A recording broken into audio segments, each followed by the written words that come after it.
Hello friends, my name is Pooja Upadhyay and I have cleared JRF in July 2019 and recently I have been selected for PhD in IIT Roorkee. And I am making this video just to tell you all that what was my strategy to crack this exam. So first of all, I would like to thank you Gaurav sir and all the faculty members of ASS Foundation, Sumit sir, Ranjan ma'am, Neha ma'am and other faculties as well, because without them it couldn't be possible. And now before coming to the strategy वाला part there are two things जो मैं आपको बोलना चाहूंगी. शायद कुछ लोगों को प्रवचन भी लगेंगे बट और बहुत लोगों ने सुना भी होगा उनको, बट फिर भी मैं एक बार रिपीट कर देती हूँ. First is hard work, because there is no substitute of hard work. आपको हार्ड वर्क तो करना ही करना है. Second is consistency. आपको कंसिस्टेंसी बनाए रखनी है, चाहे वो क्लासेस के साथ हो या फिर मटेरियल रीडिंग को लेके हो. लाइक अगर आप एक दो क्लासेस छोड़ देते हैं तो वो टॉपिक आपका वहीं पे अटक जाता है और उसके बाद का आपको समझ नहीं आता, फिर वो पेस नहीं बन पाता, वो फ्लो नहीं बन पाएगा आपको. और अगर मैं मटेरियल की बात करूँ तो अगर क्लास में आपको आज कोई टॉपिक पढ़ाया जाता है तो इट इज योर रिस्पॉन्सिबिलिटी कि आप उसको घर पे जाके एक दो रीडिंग दें और उसके बाद जो भी आपके डाउट्स निकल के आते हैं आप उसको कहीं पे नोट डाउन करें. आप उसको नेक्स्ट क्लास में पूछ सकते हैं या फिर तुरंत के तुरंत आप उसे गूगल भी कर सकते हैं. आप गूगल करेंगे तो उसका एक फायदा है कि आपको उसके साथ साथ एक दो चीजें और मालूम पड़ेंगी. तो एंड थर्ड इज सेक्रीफाइस. तो कुछ ना कुछ सेक्रीफाइस तो आपको करना ही पड़ेगा. अब वो चाहे फ्रेंड से मिलना हो, उनसे बातें करना हो या फिर मूवी देखना हो, तो it's all up to you कि आप कैसे मैनेज करते हैं चीजों को. And last is positive attitude. So be a encourager, ताकि लाइक अगर आपका एटीट्यूड ही नेगेटिव है, आप हर चीज में नेगेटिविटी ढूंढ रहे हैं तो लोग तो आपसे दूर भागेंगे ही और आप खुद भी डिप्रेस होते चला जाओगे. डिप्रेशन तो शायद ज्यादा बड़ा वर्ड हो जाएगा, बट आप बहुत लो फील करोगे कि मुझसे होगा ही नहीं, मैं कर ही नहीं पाऊंगी ऐसे करके. तो आपको क्या करना है, पॉजिटिव एटीट्यूड रखना है, अपने साथ वालों को भी पॉजिटिव रखना है.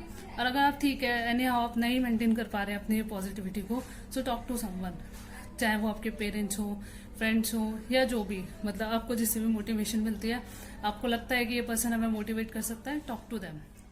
Okay, so always be positive. So if I talk about strategy to crack this exam, तो आप सबको पता है इसमें दो पेपर होते हैं, paper 1 and paper 2. So for paper 1 जो सेमेस्टर क्लास में कराते हैं which is more than enough, चाहे मैथमेटिक्स का पोर्शन हो या फिर थ्योरेटिकल पोर्शन हो. आपको करना क्या है, जो भी आपको क्लास में कराया जाता है, एवरेज, रेशो, डीआई, जो भी टॉपिक्स हैं आपको डेली की डेली प्रैक्टिस करने हैं. जो भी सर कराते हैं अच्छे से समझना है, पहले तो फोकस के साथ सुनना है क्लास में, और फिर जो भी क्लास में कराया जाता है आपको उसकी प्रैक्टिस करनी है, रेगुलर बेसिस पे प्रैक्टिस करनी है. और आपको लगता है कि आपको और क्वेश्चन चाहिए तो you can ask Sumit sir, वो आपको होमवर्क के लिए भी क्वेश्चन प्रोवाइड करेंगे, ऐसा नहीं है. एंड फॉर थ्योरेटिकल पोर्शन जो भी आपको क्लास में नोट्स दिए जाते हैं कुछ और रेफर करने की जरूरत नहीं है. उन नोट्स की आप 4-5 रीडिंग लगाओ. लाइक फर्स्ट रीडिंग जब आप करोगे तो आपको लगेगा कुछ समझ नहीं आएगा, सेकंड रीडिंग में आप थोड़ा बहुत ग्रैस्प कर पाएंगे, और जब तीसरी या चौथी रीडिंग आप दोगे तो आपको बहुत कुछ उसमें समझ आने लगेगा. तो 5-6 रीडिंग के बाद एक टॉपिक लाइक टीचिंग एप्टीट्यूड की अगर मैं बात करूँ तो वो आपका प्रिपेयर हो रहेगा. जस्ट रीड इट, रीड करते जाइए और आपको वो चीजें समझ आने लगेंगी. तो पेपर 1 के लिए क्लास में जो कराया जाता है which is more than enough, तो आप उसी को फॉलो कीजिए जो भी सुमित सर क्लास में कराते हैं, और आप कर जाओगे. सुमित सर का way of teaching is mind blowing. मतलब मैं जब मैंने एसएस फाउंडेशन ज्वाइन किया था तो मेरी मैथ 0 थी और मैंने 34 और 35 क्वेश्चंस ठीक किए एग्जाम टाइम में. जो गौरव सर ने बोला था कि पेपर 1 में आपको 35 या उतना तो करना ही करना है, उतने क्वेश्चन ठीक करने हैं. तो मेरे 33 या 34 क्वेश्चन ठीक हुए थे. And now if I talk about paper 2, तो पेपर 2 में गौरव सर आप लोगों को हमें बताया था, आप लोगों को भी हमेशा बताते होंगे कि जो 4 कलर्ड बुकलेट है आपको वो विद असाइनमेंट इतना इनफ है आपके लिए. स्टार्टिंग में मुझे भी भरोसा नहीं होता था कि इतने से हो जाएगा या नहीं होगा, बट एट द एंड मैंने रियलाइज किया कि it is more than enough. आप अगर 4 महीने में लग के इन चीजों को भी खत्म कर लेते तो आपका जेआरएफ क्लियर हो जाएगा.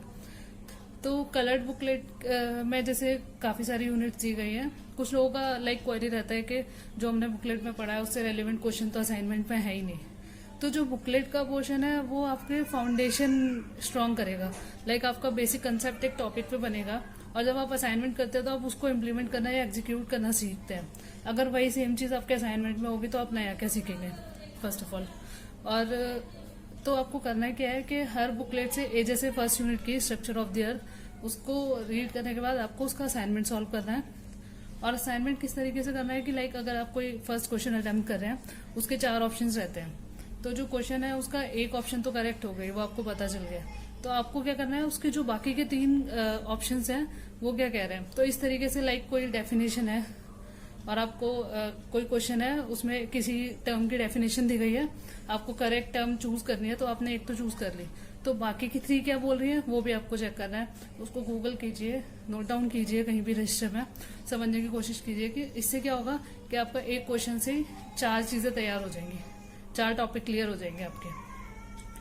तो ये मेथड रखना चाहिए, मैंने ऐसे ही किया था। एंड अगर कुछ लोग का सेकंड थिंग इज, जो कुछ लोग गिलबर्ट से बहुत डरते हैं। स्टार्टिंग में मेरे को भी बहुत डर लगता था, बट गिलबर्ट बहुत अच्छी बुक है, it is very nice book पढ़ने के लिए। बट जरूरी नहीं है कि आपको पूरी की पूरी गिलबर्ट मतलब पढ़नी ही पढ़नी है। गिलबर्ट पढ़ने का भी कुछ तरीका रहता है। जैसे मैंने क्या किया था, अगर if I talk about radio activity chapter, जो सेकंड बुकलेट में आई थिंक 4th यूनिट है रेडियो एक्टिविटी, तो गिलबर्ट में 2-2.5 पेज में काफी अच्छे से डिस्क्राइब किया हुआ है उसको, रेडियो एक्टिविटी को।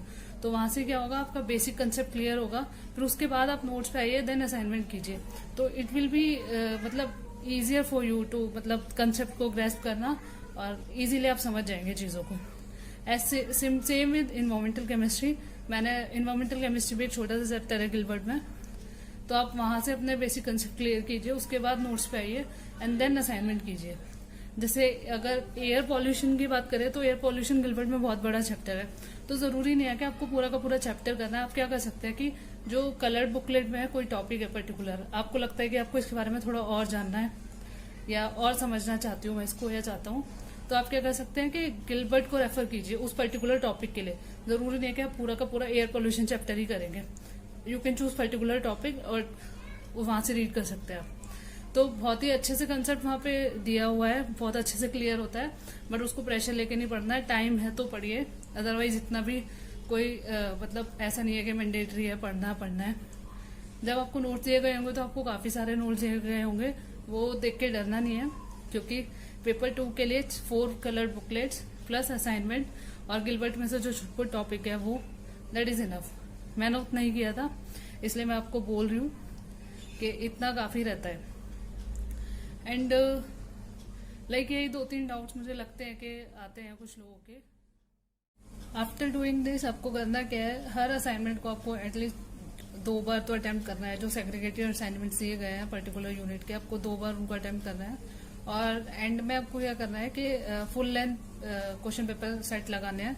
लाइक जैसे जो लास्ट ईयर का रहा होगा, अभी लास्ट ईयर में दिसंबर 2019 में जो एग्जाम हुआ था वहां से स्टार्ट कीजिए। लाइक जो भी लास्ट एग्जाम हुआ है उससे स्टार्ट कीजिए, फुल लेंथ पेपर लगाइए, सेट लगाइए, एक एक करके 150 क्वेश्चन रहते हैं। तो आप चाहे 2 दिन का टारगेट बना लीजिए, या फिर जितना भी आपको लगता है सुटेबल टाइम इतने में हो जाएगा, तो फिर वहां से पेपर स्टार्ट करने शुरू करने हैं लास्ट से लेके, और फिर मतलब पीछे के जो ईयर्स हैं जो जा चुके हैं उनके सेट्स लगाइए। सो आई थिंक इतना इनफ होगा। और कुछ लोगों को एक टेंशन रहती है कि फर्स्ट अटेम्प्ट में हम कर भी पाएंगे या नहीं कर पाएंगे।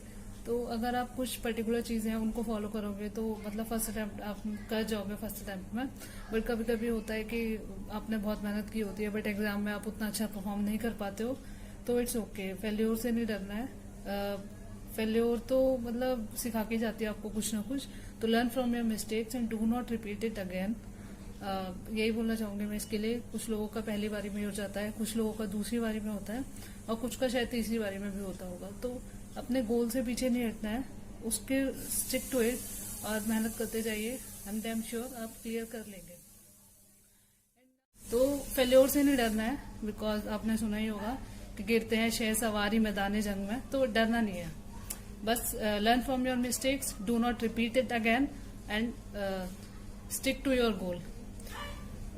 इतना ही मैं बोलना चाहूंगी। और अगर I also want to tell you that, अगर वैसे तो फैकल्टी मेंबर्स हैं आपके सारे डाउट्स क्लियर करने के लिए, लेकिन आप कुछ मुझसे पूछना चाहते हैं या कोई भी सजेशन मैं आपको दे पाऊँ या कोई भी हेल्प कर पाऊँ, तो you can contact me, I will help you for sure.